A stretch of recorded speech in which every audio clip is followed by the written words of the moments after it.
topik sekolah ya. Mmm. Karena Ninja Warrior itu one of the project yang kita sempat bahas juga. Mhm. Jadi awalnya Chelsea bilang dia apa namanya, punya panggilan di teaching juga, punya Mmm. passion untuk ngajar. Waktu itu aku ngerasa sekolahnya tuh ada yang kurang. Mmm. Kenapa, Cal? Karena waktu itu kan kita bangun, Mhm. tapi I don't have the ability untuk actually ngajarin apa, atau turun tangan, Mmm. karena itu harus mulai dari gurunya kan. Kita Mmm. harus bikin apa, sistem training Iya. untuk gurunya, supaya muridnya lebih bagus.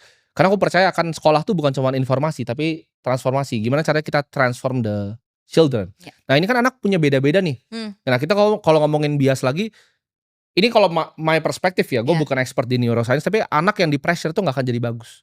Mmm. Nah di NTT tuh waktu itu adalah, nggak usah disebut yang mana, my Mhm. school ada satu, yang ada orang aku datang ke sana, dan anaknya tuh ada yang dipukul gitu loh sana. Mmm. Learning by pressure kayak gitu kan bukan sesuatu yang zaman sekarang sih Iya. harusnya ya, Iya. nggak dilakukan di zaman sekarang. Itu gimana? How do we fix this gitu? Kita balik lagi bahas soal yang mukul dan juga itu semua ya. Ya. Banyak yang bilang kan itu parenting tuh harus kayak gitu supaya disiplin. Ya. Padahal sebenarnya kalau ngomongin secara brain development, especially otak anak kan punya critical period ya. Ya. Ada dari umur 0 sampai 8 tahun tuh itu critical banget, karena itu momen di mana otak anak-anak tuh ada yang namanya neurogenesis. Jadi sel-selnya tuh tumbuh, ada selnya yang ada synaptic pruning Ya. juga. Jadi pokoknya banyak terms-terms itu yang terjadi di otak anak di usia optimal tersebut.